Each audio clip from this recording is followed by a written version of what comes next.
ಪಿತನ ಸುತನ ಮತ್ತು ಪವಿತ್ರಾತ್ಮರ ನಾಮದಲ್ಲಿ ಆಮೇನ್. ಅಗ್ನಿಯ ನಾಳವಾಗಿ ಅಭಿಷೇಕ ಮಾಡ ಬನ್ನಿ, ಪಾವನಾತ್ಮರೇ ಬೇಗ ಇಳಿದು ಬನ್ನಿ. ಸೈತಾನ ಶಕ್ತಿಯ ಬಂಧಿಸಬೇಕು, ಪವಿತ್ರಾತ್ಮರೇ ಶಕ್ತಿ ನೀಡಿ. ಸೈತಾನ ಶಕ್ತಿಯ ಬಂಧಿಸಬೇಕು, ಪವಿತ್ರಾತ್ಮರೇ ಶಕ್ತಿ ನೀಡಿ. ರೋಗಿಗಳಿಗೆ ಸೌಖ್ಯ ನೀಡಬೇಕು, ಪವಿತ್ರಾತ್ಮರೇ ವರವ ನೀಡಿ. ಅಗ್ನಿಯ ನಾಳವಾಗಿ ಅಭಿಷೇಕ ಮಾಡ ಬನ್ನಿ, ಪಾವನಾತ್ಮರೇ ಬೇಗ ಇಳಿದು ಬನ್ನಿ. ಸರ್ವರಿಗಾಗಿ ನಾ ಪ್ರಾರ್ಥಿಸಬೇಕು, ಪವಿತ್ರಾತ್ಮರೇ ಶಕ್ತಿ ನೀಡಿ. ಸ್ವರವೆತ್ತಿ ಸ್ತುತಿಸಿ ನಾ ಹಾಡಬೇಕು, ಪವಿತ್ರಾತ್ಮರೇ ವರವ ನೀಡಿ. ಅಗ್ನಿಯ ನಾಳವಾಗಿ ಅಭಿಷೇಕ ಮಾಡ ಬನ್ನಿ, ಪಾವನಾತ್ಮರೇ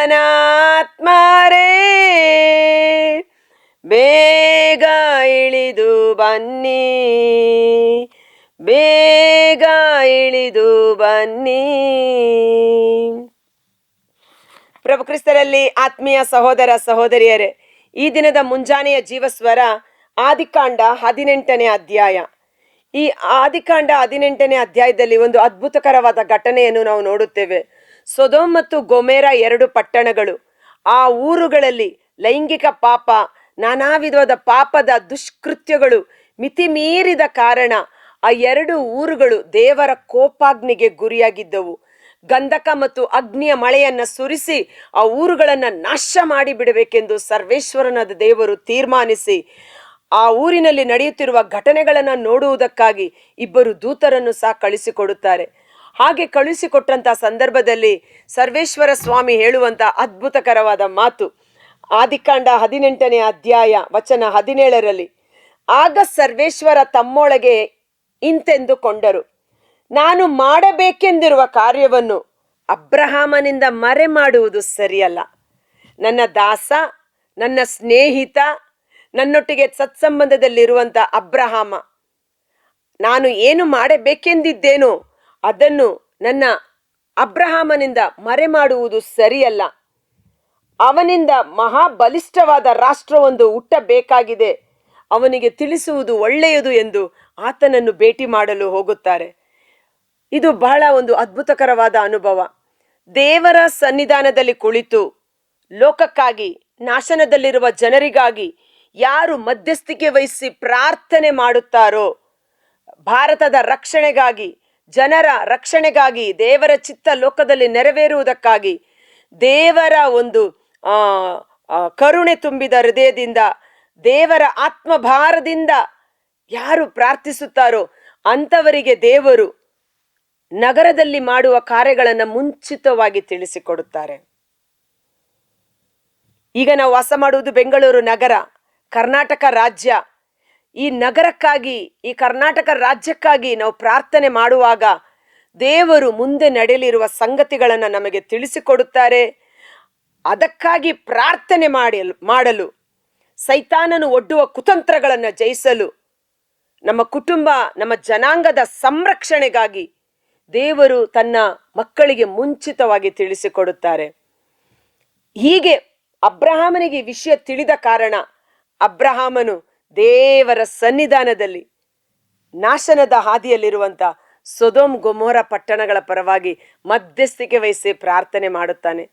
ದೇವ, ನೀತಿವಂತರು ಅನೀತಿವಂತರು, ಸಜ್ಜನರೊಟ್ಟಿಗೆ ದುರ್ಜನರು, ನೀನು ನಾಶ ಮಾಡುವಾಗ ದುರ್ಜನರನ್ನು ನಾಶ ಮಾಡುವ ಸಮಯದಲ್ಲಿ ಸಜ್ಜನರನ್ನು ಸೇರಿ ನಾಶ ಮಾಡಿಬಿಡುತ್ತೀಯೋ, ಧರ್ಮಿಷ್ಠರು ಅಧರ್ಮಿಗಳು ಇದ್ದಾರಲ್ಲ ಎಂಬುದಾಗಿ ದೇವರ ಸನ್ನಿಧಾನದಲ್ಲಿ ನಿಂತುಕೊಂಡು ಧೈರ್ಯದಿಂದ, ಯಾಕಂದ್ರೆ ಆತನಿಗೆ ಗೊತ್ತು ದೇವರ ಸ್ವಭಾವ, ಆತನು ಕರುಣಾಮಯಿ, ಕ್ಷಮಿಸುವವನು, ಪ್ರೀತಿ ಸ್ವರೂಪಿ, ಒಂದೊಮ್ಮೆ ಮನ ಮರುಗಿ ಕರುಣೆ ತೋರಿಯಾನೋ ಎಂದು ವಿಶ್ವಾಸದಿಂದ ಅಬ್ರಹಾಮನು ಮಧ್ಯಸ್ಥಿಕೆ ಮಾಡುತ್ತಾನೆ.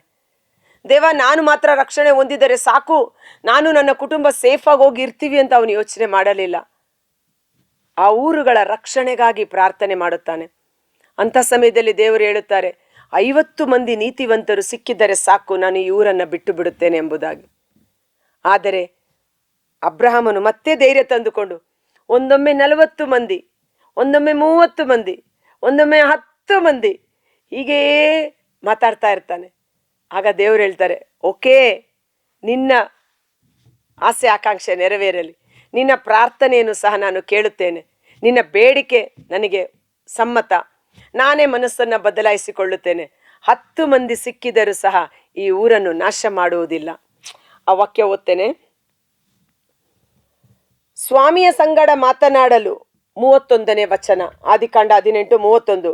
ಸ್ವಾಮಿಯ ಸಂಗಡ ಮಾತನಾಡಲು ನಾನು ಇನ್ನೂ ಧೈರ್ಯಗೊಂಡಿದ್ದೇನೆ. ಒಂದು ವೇಳೆ 20 ಮಂದಿ ಅಲ್ಲಿ ಸಿಕ್ಕಾರು ಎನ್ನಲು ಸರ್ವೇಶ್ವರ, 20 ಮಂದಿ ಇದ್ದರೆ ಅವರ ನಿಮಿತ್ತ ಅದನ್ನು ಉಳಿಸುತ್ತೇನೆ, ನಾಶ ಮಾಡುವುದಿಲ್ಲ ಎಂದರು. ಅಬ್ರಹಾಮನು ಮತ್ತೆ, ಸ್ವಾಮಿ ಸಿಟ್ಟುಗೊಳ್ಳಬೇಡಿ. ಎಷ್ಟು ಒಂದು ತಂದೆ ಮಕ್ಕಳ ರೀತಿಯಲ್ಲಿ, ಒಂದು ಸ್ನೇಹಿತನಂತೆ ಗೋಗರಿಯುವುದು, ಇನ್ನೂ ಸ್ವಲ್ಪ ಒಂದು ಪ್ರೀತಿಯಿಂದ ಅಥವಾ ಇನ್ನು ಸ್ವಲ್ಪ ಹತ್ತಿರದಲ್ಲಿ ಹೋಗಿ ಯಾಚನಾ ರೂಪದಲ್ಲಿ ಕೇಳಿಕೊಳ್ಳೋದು. ಸ್ವಾಮಿ ಸಿಟ್ಟುಗೊಳ್ಳಬೇಡಿ, ಇನ್ನು ಒಂದೇ ಒಂದು ಸಾರಿ ಮಾತನಾಡುತ್ತೇನೆ.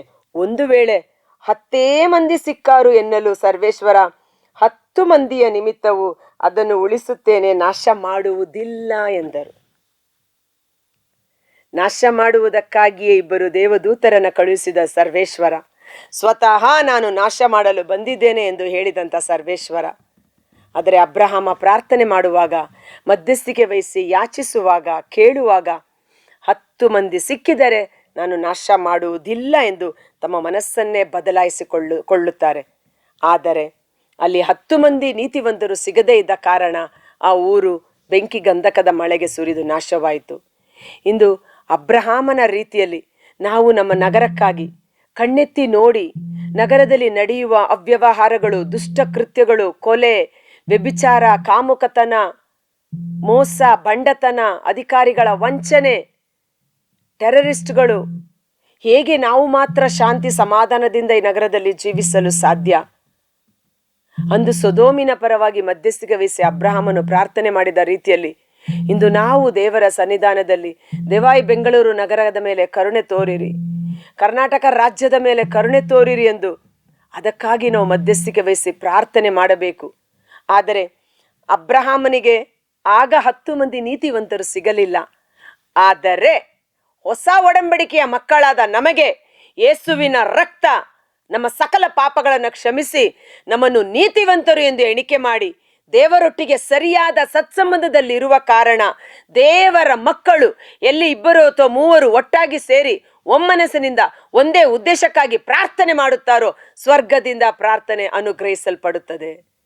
ಇಂದು ನಾವು ಧೈರ್ಯವಾಗಿ ಹೇಳಬಹುದು, ಯೇಸುವಿನ ರಕ್ತದಿಂದ ನಾವು ನೀತಿವಂತರು ಎಂದು ಎಣಿಕೆ ಮಾಡಲ್ಪಟ್ಟಿದ್ದೇವೆ, ಯೇಸುವಿನ ನಾಮದಲ್ಲಿ ನಾವು ಪ್ರಾರ್ಥನೆ ಮಾಡುತ್ತೇವೆ, ನೀನು ಅನುಗ್ರಹಿಸು ಎಂಬುದಾಗಿ.